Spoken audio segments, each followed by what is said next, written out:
Hey, friends, we're back for another episode of the Evolving Adventurer podcast. Please remember to like and subscribe and follow at DeGroff, my guest Sierra here, and me at Cactus Moose and at the Evolving Adventurer podcast. We are live with Sierra. It is Tuesday. Hello. Hey, how's it going? I am great. How did your Tuesday start off today? It was good.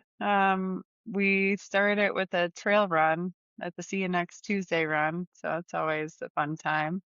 Uh, yeah, we had our regulars, and then we had a new guest today that showed up from Boston who did not run the Boston Marathon, but is visiting with, I guess, her friend and her kids, and Um, yeah, I don't know if she had heard about me from another podcast, actually, 10 Junk Miles. My good friend Scott Coomer does that one. And I guess I kept coming up in conversations, or I had a long run episode with him too. And she had been following me. I, now that like I met her, I'm like, oh, okay, I've seen this person like my Strava runs and stuff.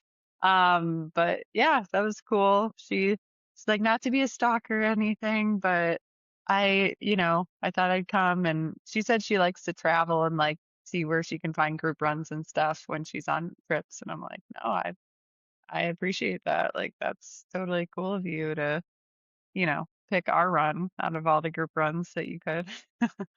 Yeah. So Okay. And for anyone who doesn't know, where are you based? Because I know, and I can see a lot of people being like, I want to go for a run while I'm there. They could connect with you. You could run on Tuesdays.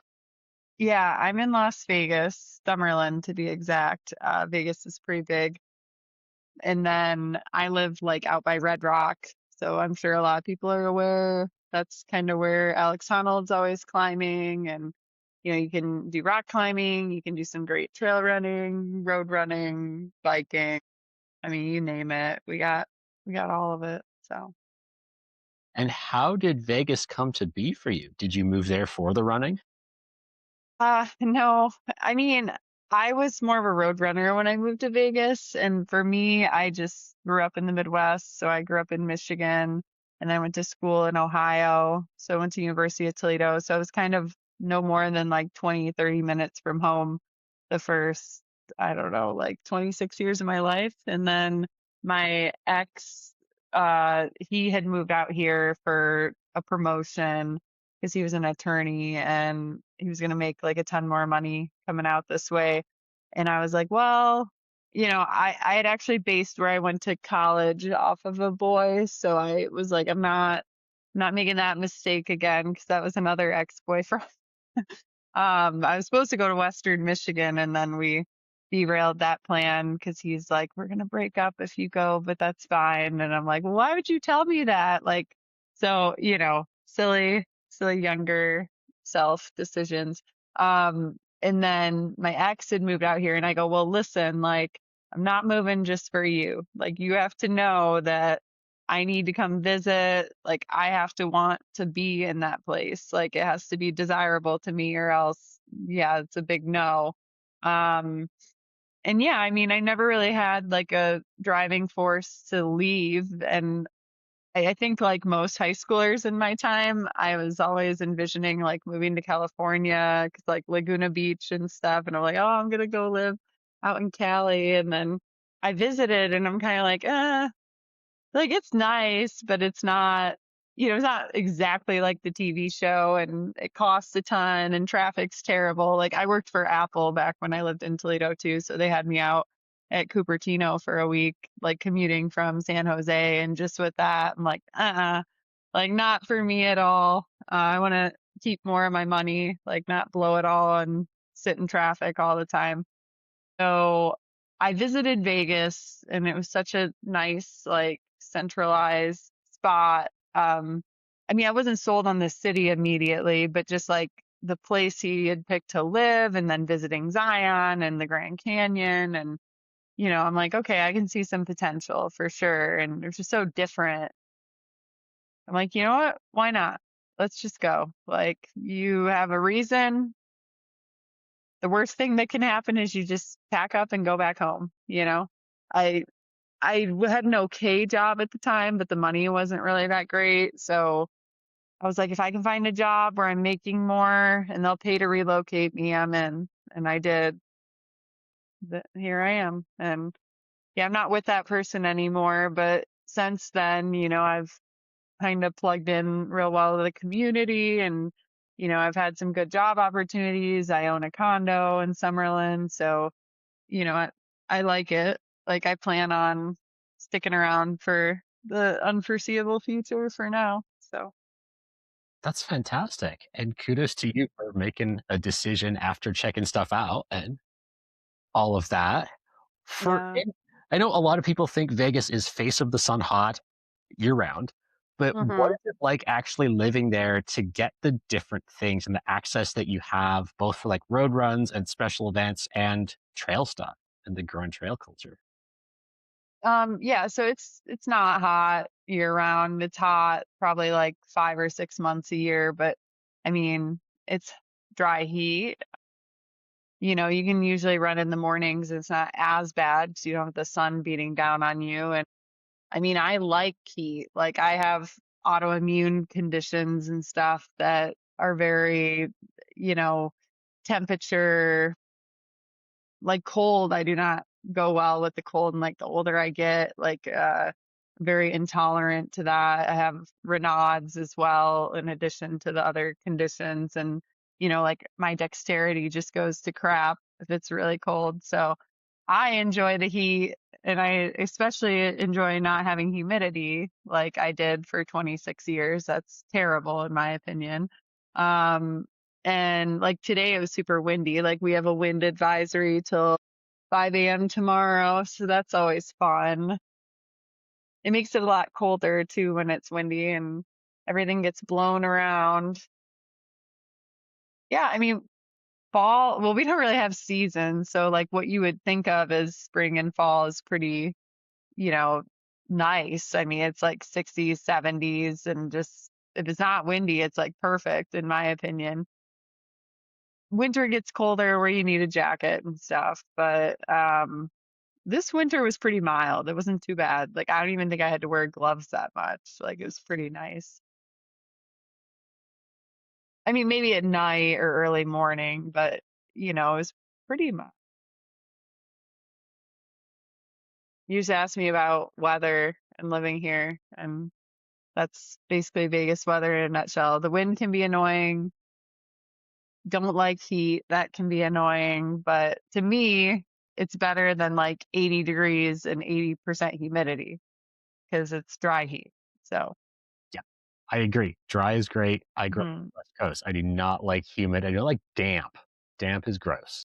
Yeah, it's not good for like your joints and like your bones and stuff too, I feel like. 'Cause like my dad came and visited and he's like, "Oh, it's a lot better out here." And I'm like, "Yeah, I think so too." But um, you know, I mean, maybe I don't know 'cause I feel like I've gotten older and more injuries since I came out here, but I mean, I'm able to keep running, so Yeah, and how has your running year gone so far? I know I saw you at Jackpot, and that's the only time to my recollection I wore gloves to run this year was at the Open Mhm. at Jackpot, and I got very Oh yeah.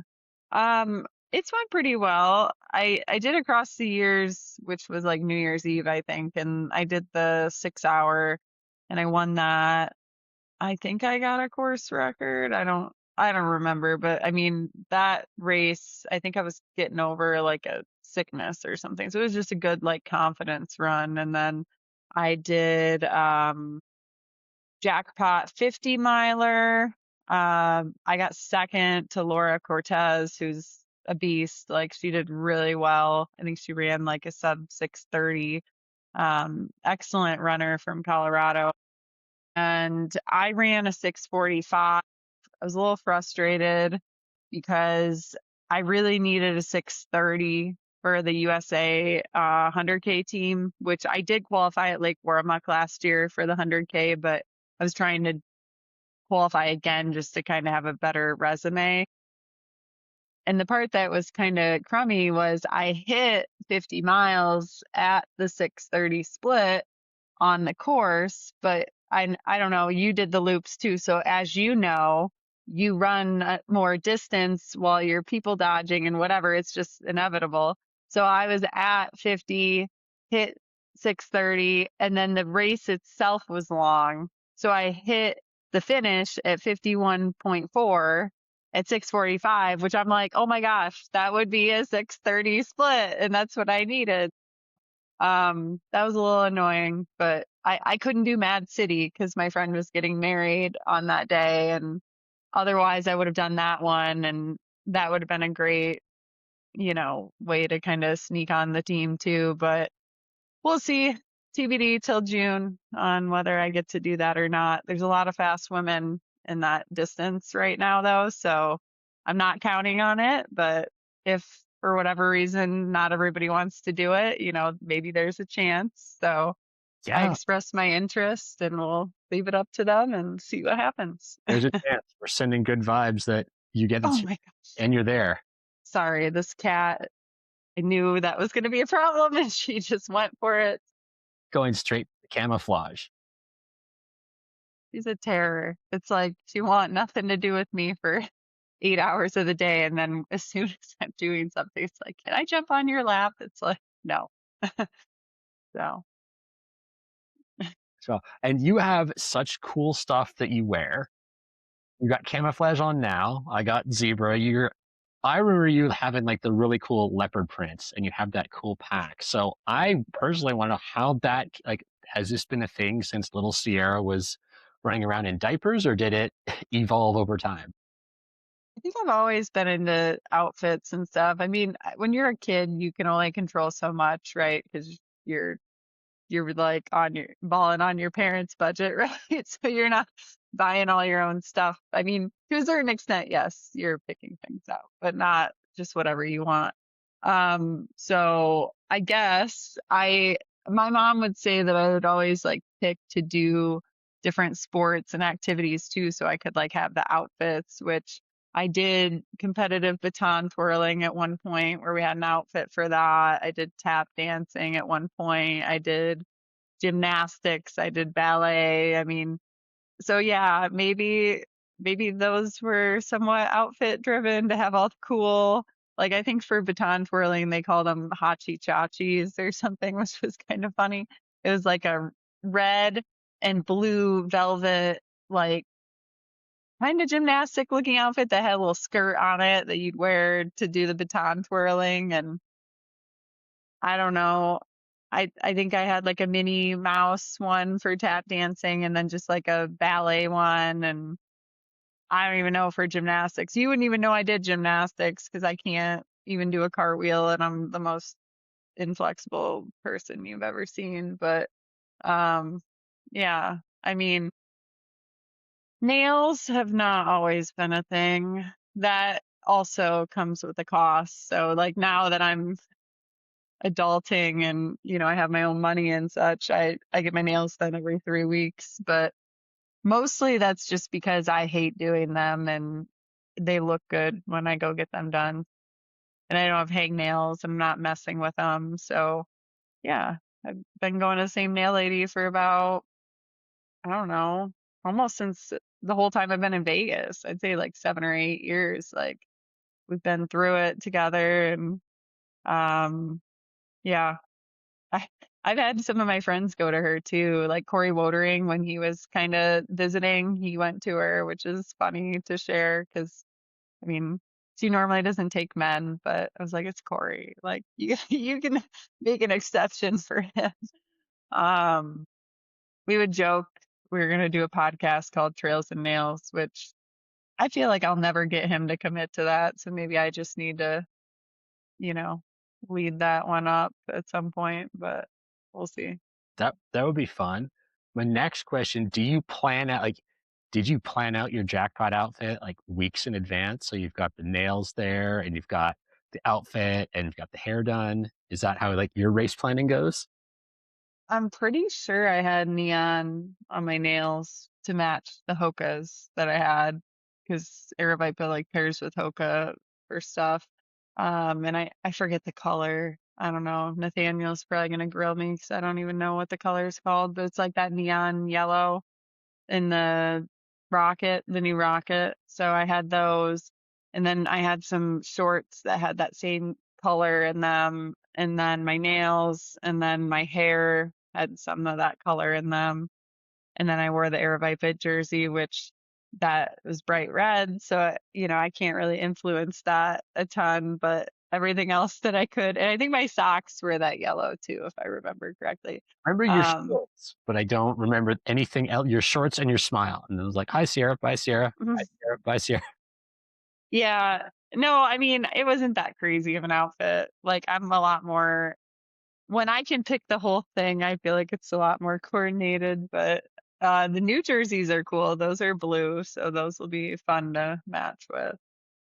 Um, Yeah. And did you? I don't remember what you wore at Umstead. Congratulations on your recent victory at Umstead. oh, did I not even mention that one? Yeah, I didn't even mention that when you asked me about my races. I'm sorry. Uh, my bad. Thank you. Yeah, that one, I was in North Carolina and I wanted to kind of try some new gear out. So I had the John G shorts.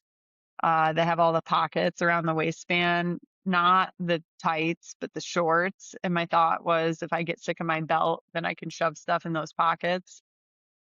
What ended up happening was once I was sick of the belt, I didn't really want to have much in those pockets either for the same reasons. So, I mean, those shorts are fine. Like there was no chafing or anything that was out of the norm. So those worked well.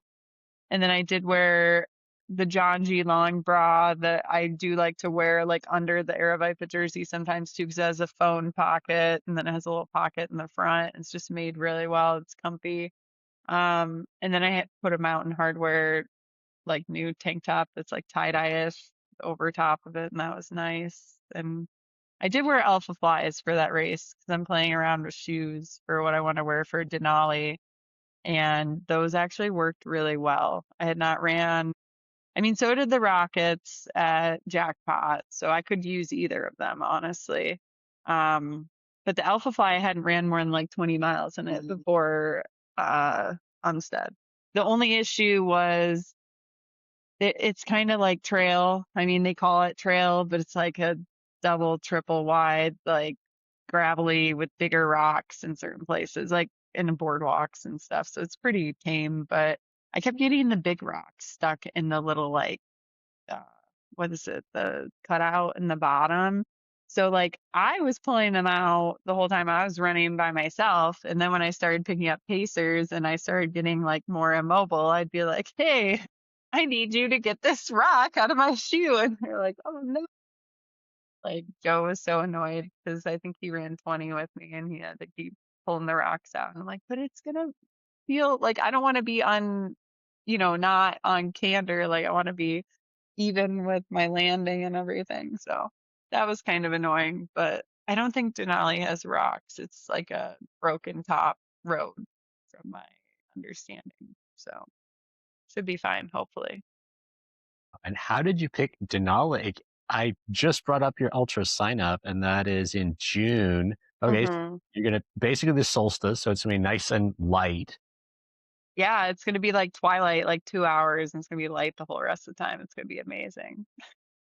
It's Um, I picked that race. Actually, I did not get into Badwater this year. Badwater is an application process, and they hand select who they put into that race. Well, they, as in the committee, which is Chris Kosman and two other individuals who I didn't know who else was on the committee till my rejection email this year. So that was fun. Um, yeah, I mean, it's fine. I was a little, you know, butthurt about it at first, of course, because I liked the race. But I think I did need a change and I needed to kind of have that happen to realize, like, hey, it's okay. You did it 3 times. You spent a ton of money doing it. You spent a lot of time, a lot of dedication. Didn't go the way you wanted it to, but there's so many ultras out there and there's so many great like trips and opportunities and race organizations where it's like, I don't need to keep doing that one every single year. I mean, I wanted to, but this was kind of my, okay, you're done. and I've accepted it. And I think other than going for the FKT, if for the women for the OG route at some point, um, I don't really have a desire to go back and do that race. I mean, it's just so expensive. Like, and I can go be there whenever I want. Like I live so close to Death Valley, but and I love visiting Death Valley. Like I did a week-long trip last year when I was unemployed, like where we went on all the back roads and like places that I've never even been in the park. I mean, the park's like the size of Connecticut. It's huge. Um, yeah, it's just, I mean, you can get away and drive and not see people for like 3 hours at a time, like in certain parts of the park. Like it's nuts. So Denali was chosen literally. I'm running with a friend, talking to a friend, listening to the Badwater announcement. It's like 2 hours long. It was terrible. And I'm like, I don't think I heard my name. Like, I didn't hear my name. And I'm like, and if I don't get in, I'm signing up for Denali, like now. Like, this is my backup plan. And I already had it thought through. Because they only have 50 spots or 50 runners. So and I'm like, I don't know who else is eyeballing that, but I'm not going to get, kicked out or not let into that race either. So I signed up immediately on the run, like made my friends stop. And yeah, I got in. I mean, basically with that race, you just tell the race director what you've done in the past. And he's like, okay, like, and, you know, it, I have a solid resume. So I was worried that he was going to tell me I can't do it. So yeah, got the RV booked, got the plane tickets booked, and gonna check out Alaska for a week after that race. So it'll be fun. That's gonna be such an adventure with the land of the midnight sun at the summer solstice. You can see so many things. Yeah, I'm super excited. Um, and I've never been to Alaska, so it'll be really cool. Yeah. Do you have plans to go out to Denali itself and check things out? I need to get on planning some of this stuff because I had quite a busy, like I was at Umstead in North Carolina, came back, worked that week. Then I had that weekend out where a friend was in town where we went to the clubs and stuff, and that was crazy. And then the following weekend, I had a bachelorette party and a wedding. So now that we're done with all that and we're back to normal life, yes, I need to figure out like what are we doing when I'm not running, and are we going to do like a helicopter tour, go look at Denali and some glaciers. And I mean, I probably won't be doing a ton of running, which is fine, but I'll still want to hike and maybe do like small runs and such. And I'll still have people with me. So Joe will come, and then my friend Brianna's flying out, and then I actually have like three friends that live in Alaska who are also going to be crewing me, which is super awesome that they're willing to do that. So I got a pretty full crew, and yeah, then Joe and Brianna will be there the rest of the week, and we'll be doing activities together and such. So, and we'll have the RV the whole time, even for the race, which is awesome because Badwater doesn't let you have an RV because of size requirements. So this will be super convenient. Yeah. Oh, yes, that sounds like so much fun. I'll be very excited to watch your journey unfold Mhm. up there and the race itself as well. And does that wrap up your year, or is there more stuff potentially in the fall? The reason why I don't have anything else on the schedule is because I'm waiting to find out about the 100K team. Because if I got on that, that would be in September and that would be in Spain. If I don't get on that, tomorrow I think is the 22nd. I'm trying to apply for a Whitney permit again because I was looking at if I don't make that team, potentially going for the 146 Badwater Whitney, but that's with like a caveat because it's like you can really go and do it whenever you want. Like the girl that has it right now did it whenever she wanted. But long story short, there's like all these people like Bogey, like Harvey Lewis, Marcel Ulrich. Like there's this whole page where it's like if you want it to be respected and like noted by everybody, like you kind of need to do it a certain time of year, they say. It needs to be a certain start time. Like, so I can't just go do it whenever I want. And you got to have a permit to climb Mount Whitney, So it's kind of all pending on schedule and work and whether I can get a permit. So that's kind of TBD. Hopefully I'll know tomorrow or soon after tomorrow whether that's a go or not. And then if I don't do either of those things, there's always I've been thinking about Canyonlands White Rim Road FKT, and the Whitney one that's 146. The Canyonlands one's about 100 miles. So either of those, and then there's always Tunnel Hill as a possibility, but I mean that's not going anywhere. And then St. George probably in October for the marathon. I'm not trying to overload myself though, and I'll probably squeeze some Marivipa races in here and there. Like I was eyeing, I like Halfway Hamster. That's a fun venue, so I might go back and do that again. And we were dabbling with the idea of going to the Colorado Summit and maybe doing whatever the Ram Party thing out there, but I have sales training for work that week in Phoenix, so I don't know that I want to be gone for 7 days. So that's a, a maybe. Um, And then I think I'm probably going to crew or pace at Javelina, so I probably won't race Javelina. So I don't know. I It's kind of nice not having like 30 things on the schedule for once. So we'll see how that goes. Yeah. Yeah, you've had a busy year. And how does it a lot of the races I've seen you at personally, it's been like the loop style and the 6 hour and the time stuff. But then it's really Hmm. cool looking your ultra sign up, see like all the mountain races and everything. Has your how did you get so good at maintaining a pace on a loop? And then how does that translate into mountain stuff? Because got some huge mountain finishes here too. Uh, I don't really think I'm great at mountain stuff. I think I could do really well at Western States. I definitely didn't have the performance I think I'm capable of last year, so I'd like to go back.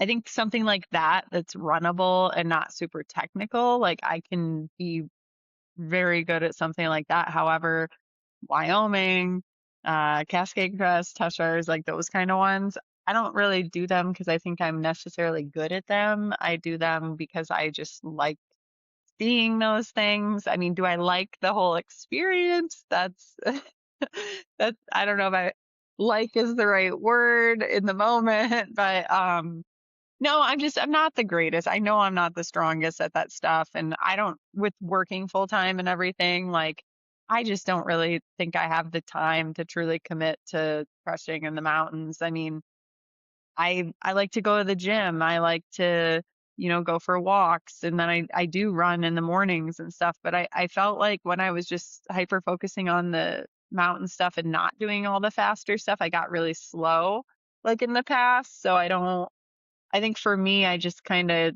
train more on the roads and do more speed and just hope that I can hold it all together to get those finishes. Because one day I do want to do hard rock. So that's why I'm still, you know, in that journey for now, forever, probably. I don't know.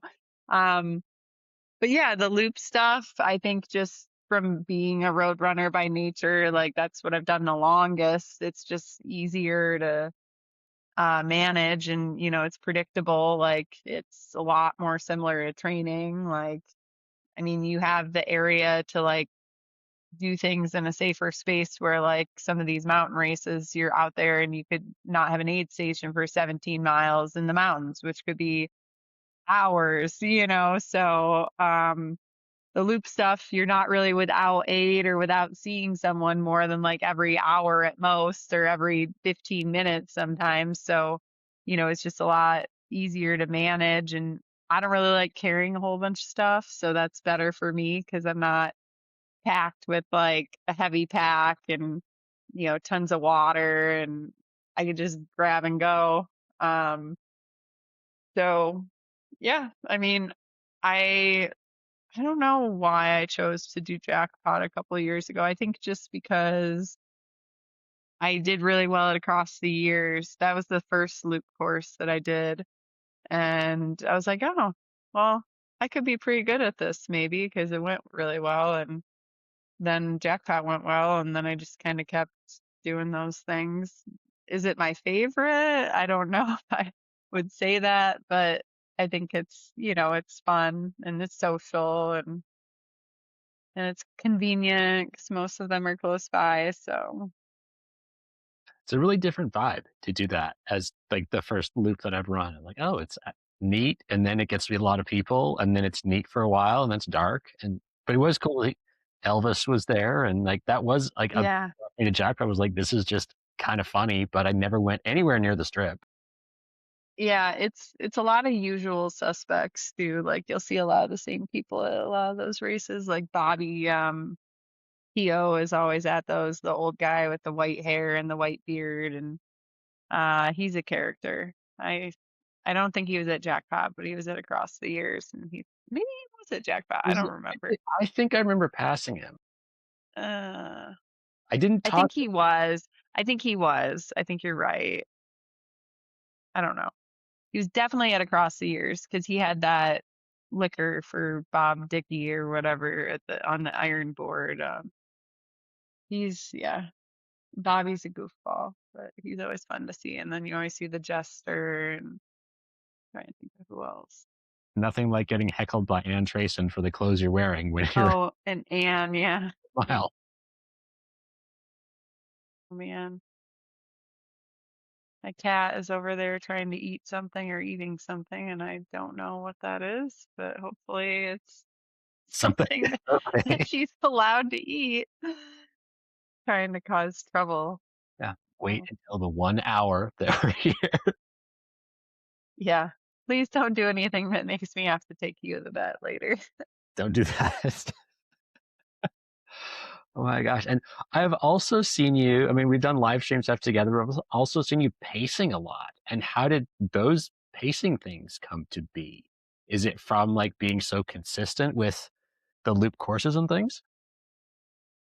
Uh, I don't know. I mean, I think just like people I'm friends with or people I've ran with and, people I enjoy their company. I mean, I think it's like a variety of things. Like I don't know. Um, I help my friends obviously. So if I'm in contact with somebody regularly and I think it's just easier kind of to have the same groups sometimes too. Like, I think it's good to have fresh blood sometimes also, but like when you have people that kind of know your process, it's like not as stressful or, it's not as big of a risk as like just having new people every single time. So I think just kind of knowing how somebody is about things. I mean, like I've had, Joe goes to a lot of my stuff sometimes, and then like Rory had never helped me at Jackpot, but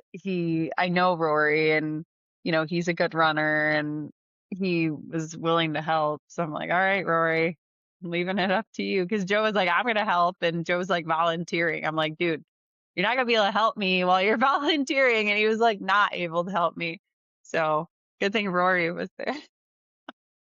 Um, my friend John Wilman's helped me at a ton of stuff. Like he's always on point, and my friend Amber and Brianna, who's coming out to Denali, she's been on my Badwater crew before. So, and she's ran Badwater herself. So I think that's helpful too when somebody is a seasoned ultra runner themselves. Like they kind of know what it's like to go through those things, and they can pivot and like know what's best for you in certain moments and stuff too. Yeah. Do you have a favorite person that you'll call on to pace you for different, or yes, people have different strength? I don't know if I just have one person. Like, I think everybody I've had, I don't want to say everybody that I've had, but most of the people that I had, have been enjoyable. I mean, I've definitely had some instances where I did not realize that someone was not going to be a good fit, and then we figured it out, or I figured it out during the race, and that's never fun.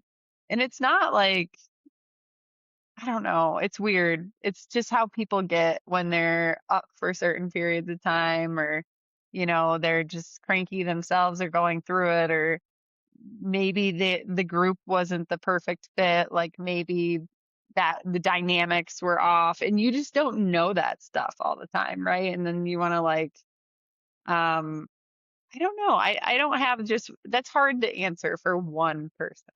Like I have a group of people and like anybody that I ask, I like and I like them all the same. I'm not like I don't have a favorite. And I don't know that having Joe help me is always the best thing either because I don't think having your significant other and only them is always great because I think sometimes I don't I get an attitude with him that I wouldn't like with some person I'm not living with. So yeah, it's interesting. I don't know.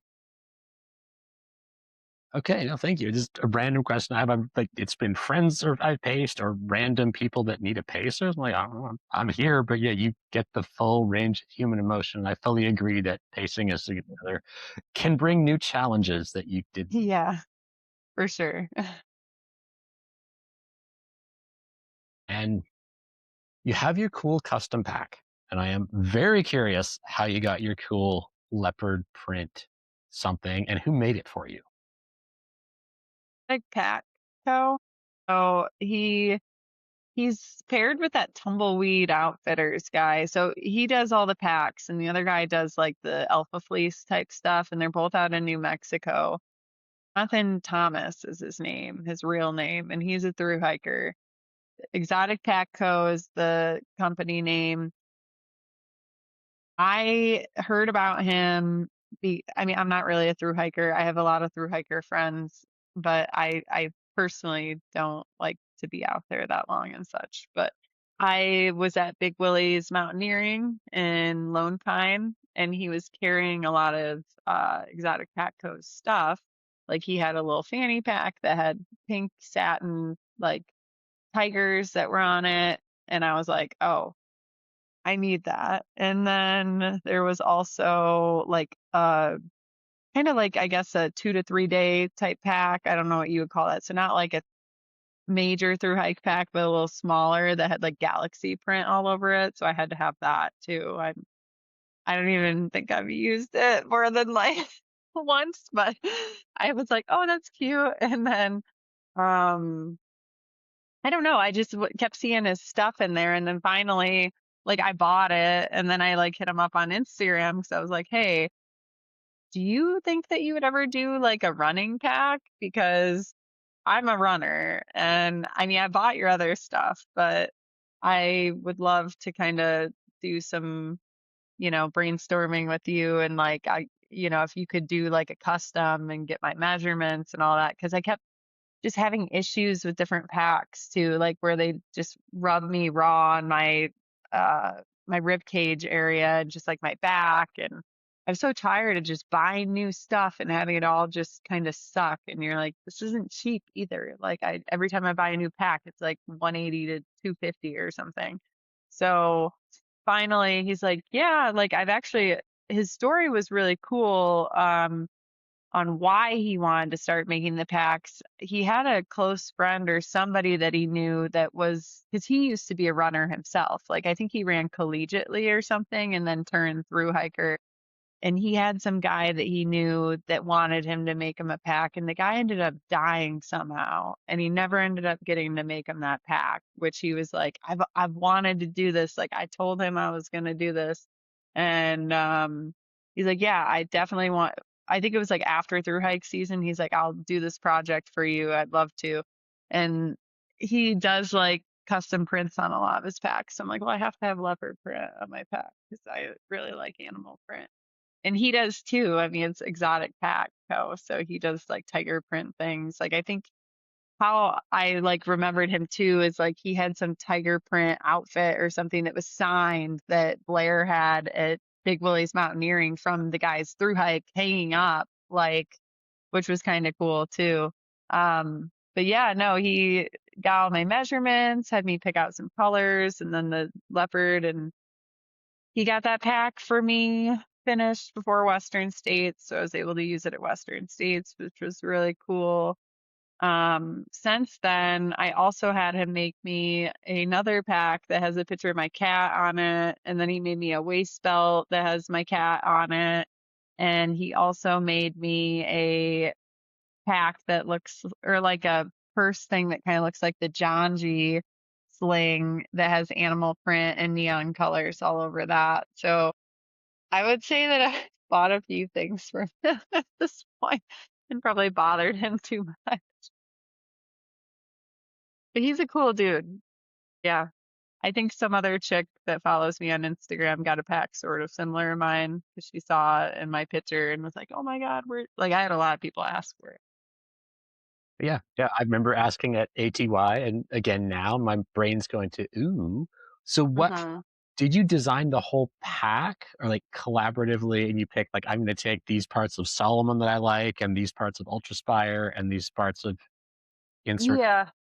So D?" I did kind of tell him like the things I like, the things I don't like how I wanted it to sit. Like I don't really like the ones that go down very low, so it's like a higher rise. And then how I wanted it to have certain amount of pockets. Like I wanted the pocket in the back, kind of like the Courtney Solomon pack that has the bottle compartment on the lower back, and then there's like the middle stuff one in the back, and then there's like little side ones with zippers, and then there's like zipper ones in the front at the bottom, and then there's like slide through ones.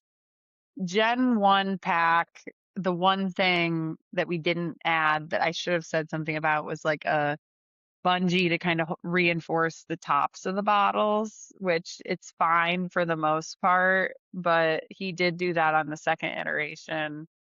Um, but yeah, I mean, certain things were out of my control, like with colors and like availability on materials, like in what he thought, you know, like I think we had to use yellow for something, and I personally wouldn't have picked yellow.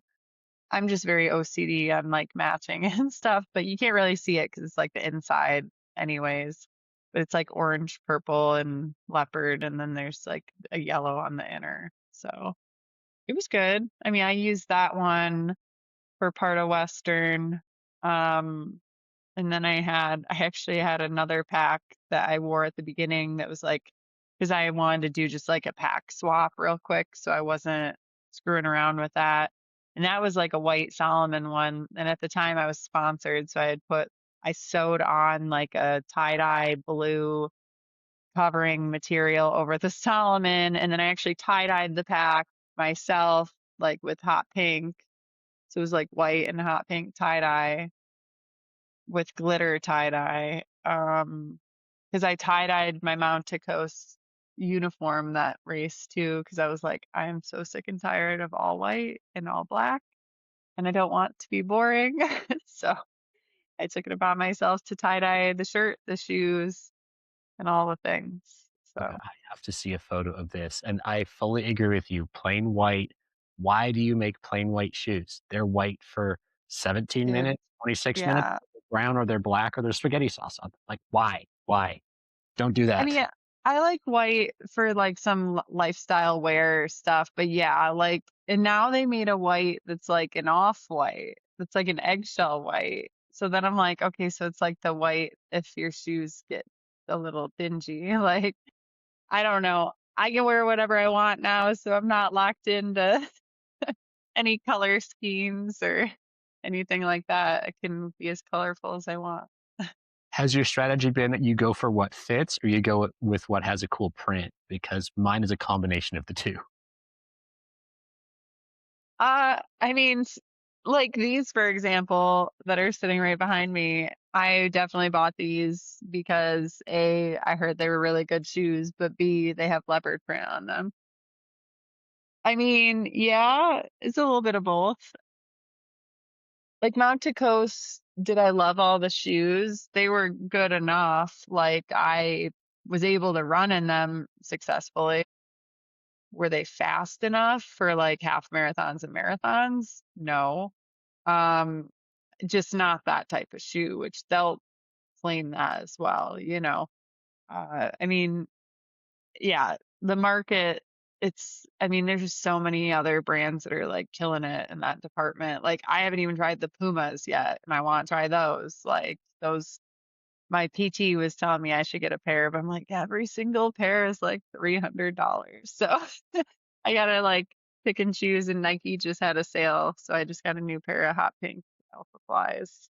Um, I know right, it was before the drama with the Boston stuff, but yes, I am fashion forward, but I'm also, like, about what works for my feet. Like, if I get a shoe and I don't like it, I will not rebuy it if it just didn't work.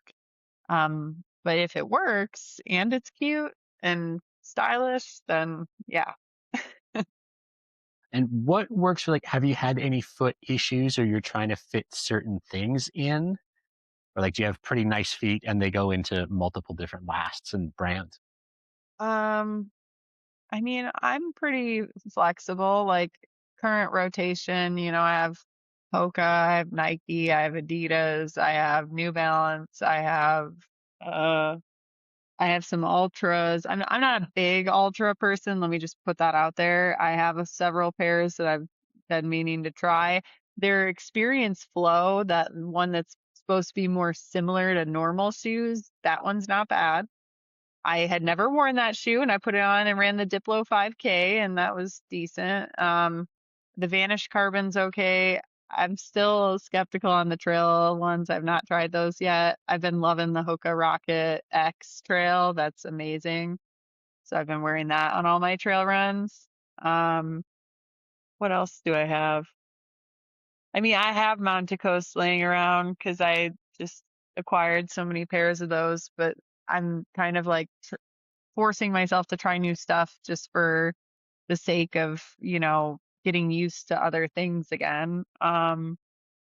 I have Sauconys still laying around. I mean, I'm not really biased when it comes to brands. Like, um, I'm not big on the zero drop though, for the most part. Like, I could do it occasionally, but I don't think I could do it all the time because I was doing it for a period of time and then I kind of backed away from it. So that's the only thing.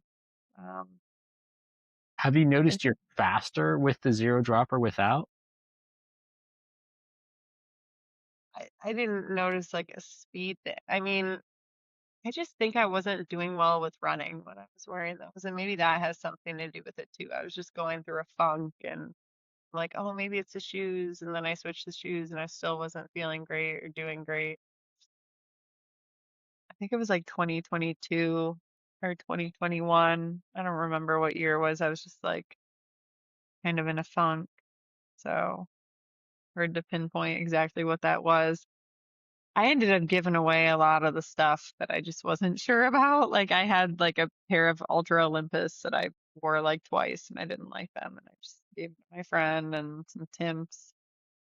I have like sort of big feet, so some shoes, like if they're too clunky and I'm like kicking myself, that's bad news too. And I felt that way kind of about the Olympus. Mm, The Mount Tecos, I was wearing the H1 for a while and those were pretty nice. And I wore the T1. Um, Sometimes I felt like those messed with my toenails a little bit, but also Western States is a ton of downhill, and Wyoming had a ton of downhill, so I lost both big toenails last summer, and that was quite terrible for me because I like having my toenails painted too.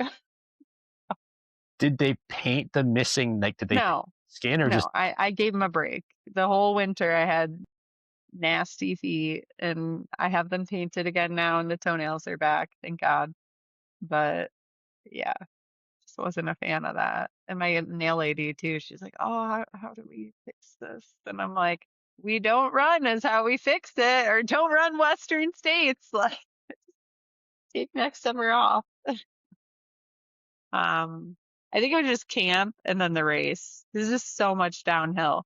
And another thing, I wanted to change my shoes at Robinson Flat, and everybody insisted that I not change my shoes at Robinson Flat, which I was like, I'm the runner. Like, this is kind of my decision. And I think the feedback that I got with like some scoffing was, we don't have a chair. Let's just wait till the next one. And I'm like, you do understand that I'm not going to see you guys again till like I've already finished the downhill stuff, right? And like, it was dumb. I should have just did it and said, don't help me. I'm going to do it. Give me the shoes. Like. So.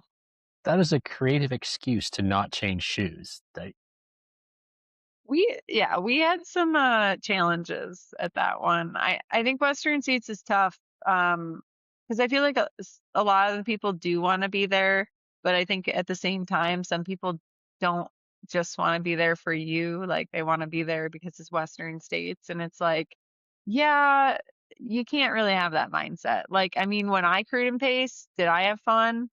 Not really. Like, I'm not gonna lie. I mean, it's a totally different experience when you're the runner because you have to be kind of all in on their journey and you're not like doing what you would want to do, like, just hanging out. It's just, it's a lot of work. And, like, cause the year I helped, I crewed all day and then I paced like into the night, into the middle of the night.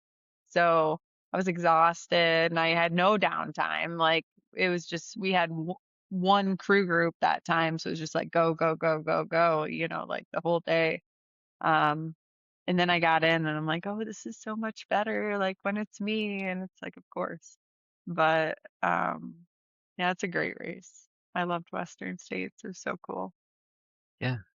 Yeah. Will you be back out there this year in some No, capacity? no. Tara was asking me a couple times, and I was like, unfortunately, no, because Denali's the weekend before, and then I'm going to be in Alaska. So I'll probably be coming home from Alaska on the day of Western States, if I'm not mistaken.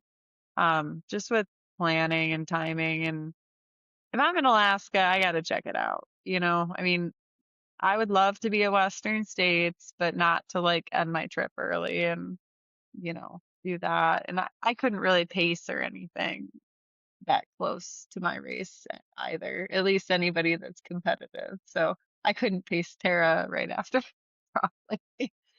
You're like, yeah, healthy I can, but not like 5 days post 135 miler. My coach would probably kill me if I did that too. So. Yeah, fair. And what was it like pacing Tara? Because it was you, and there's two golden tickets in the past few months that Tara got, Javelina and Black, Well, and then fell yeah, down. she rolled it down, or wait, she had the one from Javelina, right? And then she did roll it down at Black Canyon because she already has one. So I did pace her for loop 4 at Javelina, and I would say personally, since I've ran Javelina too, I'd say loop 4 is the hardest in my opinion. I mean, you have a whole nother 20-mile loop ahead of you, and it's like definitely when stuff's getting not fun anymore and the 100Kers are done. I mean, that race after 100Ks, you're like, all right, I've had enough. Like that's enough fun for today. But um yeah, I had her for that loop, and I mean, I think she fell a couple times, which is always crappy. You don't like seeing that and you feel bad. Um and it's still pretty warm because we still had the sunlight. I don't even think I brought a headlamp. So I was like, thank God you ran fast enough that we didn't need that. Um, yeah, no, I mean the vibes were high. Like she's definitely dialed in. So like we weren't just chit chatting. Mostly it was just like, hey, how are you doing? Like, great job, keep it up, and then just kind of notifying the other runners that we're coming. Like two on your left, like watch out. Then just telling everybody else, great job. I mean, I feel like all the elites, like if you're pacing or crewing, it's so different than just helping like an average person because you're just, there's like time is of the essence. Like even the aid stations, it's crazy. It's like, I don't think I filled my water bottles like once that loop because it's like I had, other crap to do, which is fine. Like I took enough that I would be good for 20 miles. But I feel like you don't need to, but you kind of do neglect yourself just a little bit when you're in the hustle of like doing everything else. So, but it was really cool. I mean, she's like definitely the hardest worker. Like I told her before Gorge, I'm like, you're like definitely the hardest worker. I mean, talent aside, like she's literally giving it like every drop of what she has, like in all these races. And I mean, I think you can see that. Like it's what was Colby was saying it at Black Canyon. She's one of one. And I'm like, yeah, that's for sure. I mean, she's awesome. I love helping her. I mean, good friend and just, definitely, I feel like it's just really satisfying too to know that the person that you're helping is really just giving it their all, like 'cause sometimes you help somebody and they can't finish or they can't have the day that they wanted or just something happens. And I mean, I was at Mammoth too, and that one didn't go the way that she had hoped. But even then, it's like, you know, I think at her level, you just have to be um, able to make those kind of decisions too, which her decision was rightfully so, because, she got a golden ticket to Javelina like a couple weeks later. So that was definitely the right call. And Black Canyon, that was like the most competitive women's field I think I've seen, period, like just with everybody that was racing. So her time, I think, what was her time? Like 20 minutes or something. It was like significantly faster than last year's. And she was like one place lower than last year. But like all the women just like brought the heat. Like it was crazy. I mean, top six, I think, went under, were like blazing. Um, Trying to think. Yeah, yeah 14 minutes faster and 14. one place lower. Yeah, it's wild. And then even just, seeing Anne and Jennifer when they finished, like they all just kicked major butt and just crazy. I don't know. It's cool to like be around that and see that too, because it's very inspiring. And then you're like, okay, maybe I need to not be a little baby like my next run. Just suck it up. Like, Um, so it's infectious. I think you're better off surrounding yourself with like-minded individuals and, you know, yeah, taking little nuggets and learning and all that good stuff. So, Yeah, it's neat to see how the competition has pushed people to go faster, but there's still camaraderie in things. And yeah. Yeah. No, I mean, I think the trail, like if it I would still be running marathons if trail running wasn't so enticing. And I do run like St. George once a year, just kind of as like a fitness marker, but I'm not really into the marathon scene. Like I definitely like the trail scene a lot better and the people and the vibe just overall, like even just ultra running. It doesn't even have to be trail. It could be like road ultra running too. Um, I don't know. I don't think I've met very many people I don't like that are at those events. So, is there, if you were to run an event, do you prefer to run like the big ones like Black Canyon or Javelina or Hard Rock where there's cameras and there's people and there's crews and all that? Or would your preference be something smaller or more community feel or like three spots left in the Denali 135 because I just looked? mm, I'll do a little bit of everything. Um, I don't really have a preference overall. I mean, I think it just depends on what you need at that time. I mean, I do like running races with other competition and bigger, worldly because it kind of gives you more of a reality check, if you will, to see where you stand against others that are, higher level. The smaller stuff's fun too, though. I mean, like, I don't think Umstead was that small of a race. It was definitely not like Western States. And, that was cool because you got to meet a lot of locals and, just the race director seemed real excited and just everybody that was out there was super nice and cheery. And I'd never even, I don't know if I've even been to that city before, that race or that park or any of that. But that guy, I mean, that race wasn't super expensive, but you got a whole bunch of stuff that day. Like the belt buckle was really cool. It like was individualized for the winners. So it says like champion on it, which is pretty cool. And then I think I got like a box of nutrition stuff, which I couldn't fly home with. So I gave it to one of my crew members. And then what else? Just like apparel and like swag. And then he even sent us like a certificate and like printed photos, which I'm like, nobody does that anymore. Like that's like next level generous and, special that he would take the time to do all that for all the runners. And then other random people out there were just like, here's all these photos that I took, like this and that. And I don't think I had to buy any photos. Yeah, I mean, I like a little bit of everything. Super duper small isn't as enticing because then it's like, well, is it that impressive if I won this? Or is it that, if there's only like 10 finishers or something? And then it gets kind of boring too. So I like there to be at least some sort of feel. Yeah. Yeah. And any, I mean, over the next couple years, any big ones or bucket list things for you to do, like racing Europe maybe, or I don't really want to run UTMB. I'd like to fast pack UTMB. I'm supposed to go out there this year because Joe's running it, but not to race. I decided against that. Um, just to kind of take everything else in and check it out. I do want to do comrades.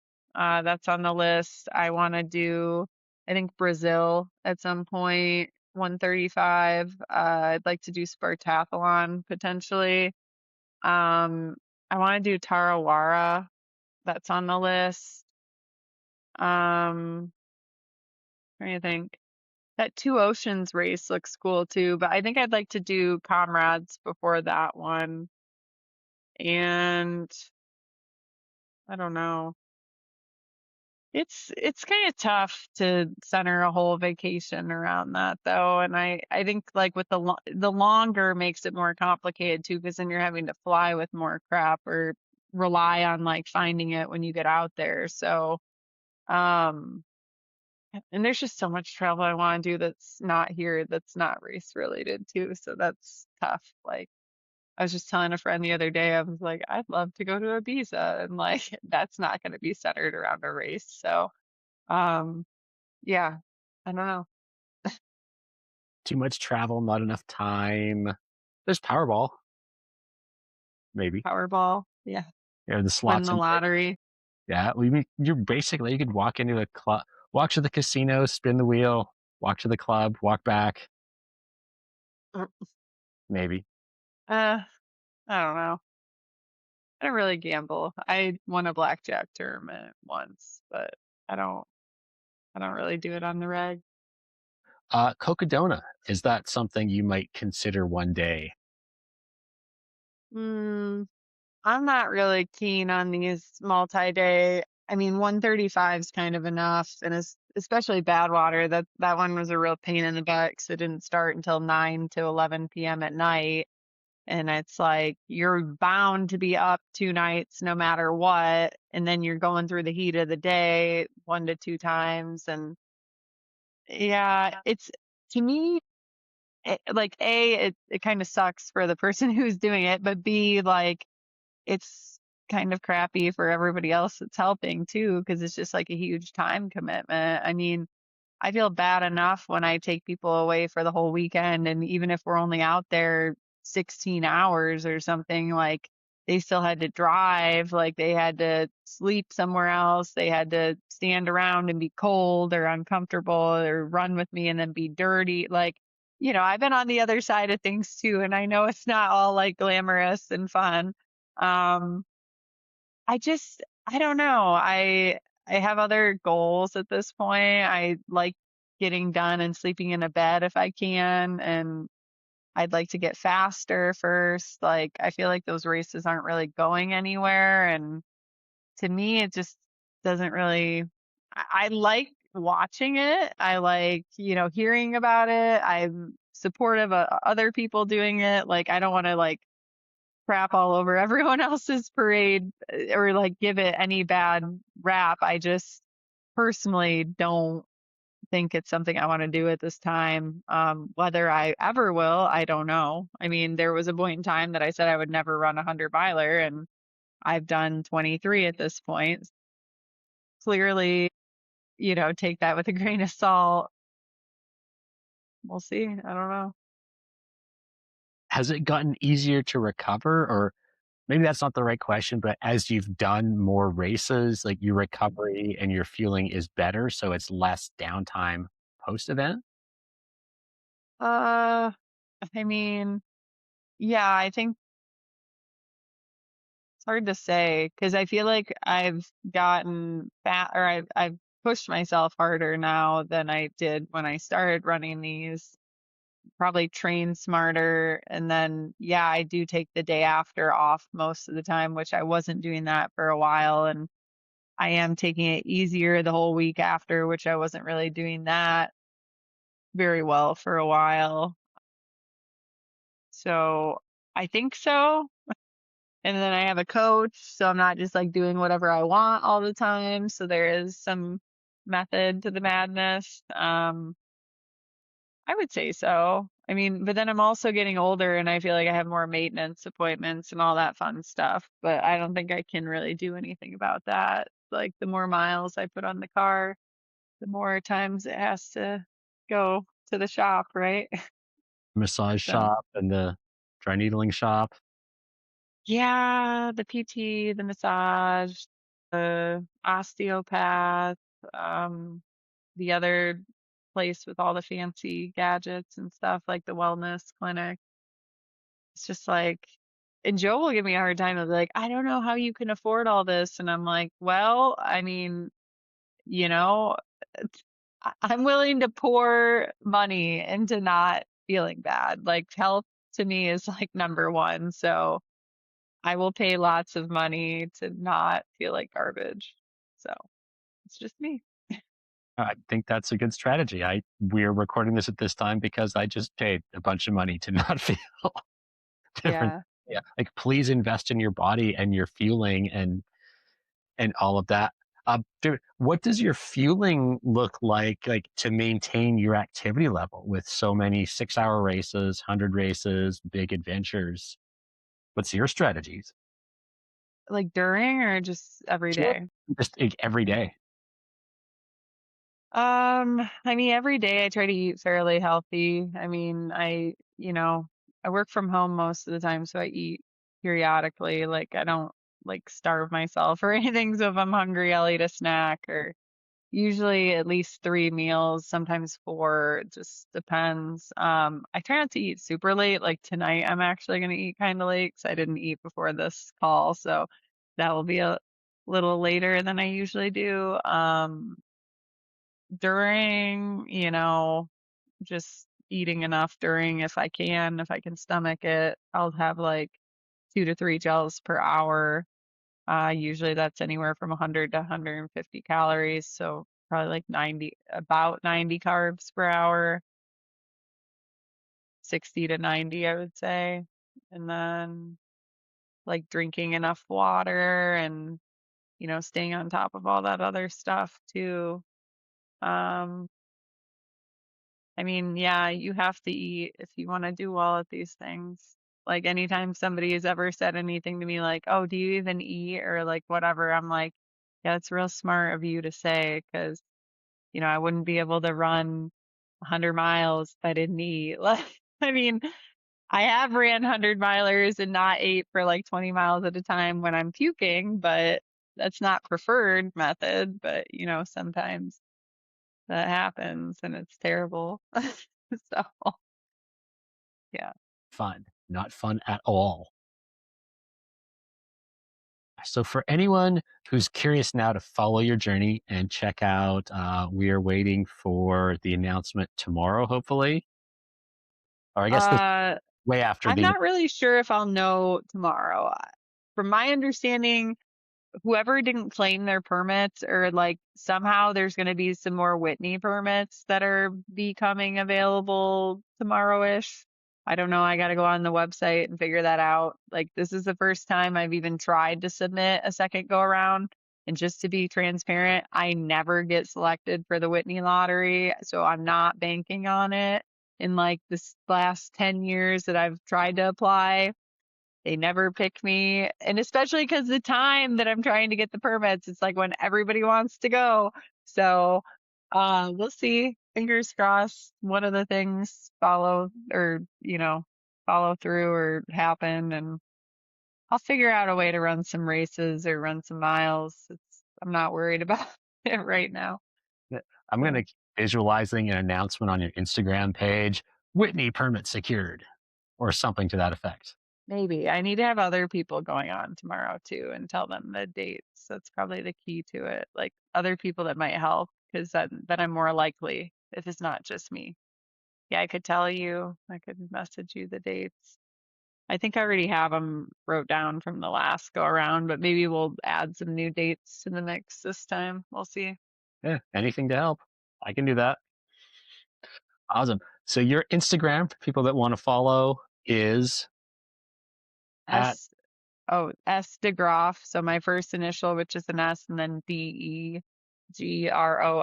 So my last name. yeah, we'll give you a Kind of follow. boring. Okay. Is there a website or anything I do else? have a website too. It's just Sierra DeGroff or SierraDeGroff.com, I believe. Okay, yeah, I'll put that in the show notes for anybody who wants to listen. Yeah. Any final words of wisdom or advice, or other than we're gonna get your Whitney permit tomorrow? Um, Not really. I mean, I would just say like, yeah, if you're wanting to try something or, you know, meet people, like, yeah, the whole running thing. I mean, I went from running mostly road marathons in the Midwest to moving out to Vegas, didn't know anybody. This was back in the age of like Meetup and like those weird platforms that you had to like meet people. So definitely put yourself out there and don't be as scared to, be uncomfortable to finally be comfortable. And then one day, you'll have your own group and everything. And yeah, I mean, just take that trip or try that move or whatever, and you'll find a way to work it out. And same with the ultra running. It's a slippery slope. You do something because all your friends are doing it, and then you say you'll never run 100 miles, and then one day you're doing more 100 milers than any other distance. Do the things that scare you, I guess. I don't know. Yeah, yeah, go for it. Keep life interesting. Yes, and if we're in Vegas, we gotta check out See you next Tuesday. Tuesday. Yes, and is that the best way just to contact you, or is there another? Um, Instagram message, or we have a Vegas heat. It's called Vegas, then HEAT, like it's hot outside, so heat. Facebook, or sorry, Instagram, or no, oh my gosh, Strava. It's a Strava group. And the run is like posted in that group. Like it happens the same time every week, the same place. So it doesn't change. Um, and I'm always there unless I'm on vacation or something. Somebody's usually there. So, and you Okay. get to go in Red Rock. It's really fun and pretty. I'm writing this down, 2026 list is Run with Sierra on a Tuesday. Yep. You'll I have don't to know come when, out. but it will be on a Tuesday. Okay. But thank you very, very much for your time today. I super duper appreciate it, and good vibes from Mount Whitney. Actually, by the time this comes out, we'll know, so you'll have a Whitney permit. Maybe. Yes. We'll see. I don't know when I actually get the permit. That's the thing. Like, I might get to re-enter another lottery tomorrow, and then there might be a waiting period. I'm not sure, but I'll let you know. We're back. Yeah. Awesome. Well, thank you so much, Sierra. We will catch you later. All right. Thanks. See ya.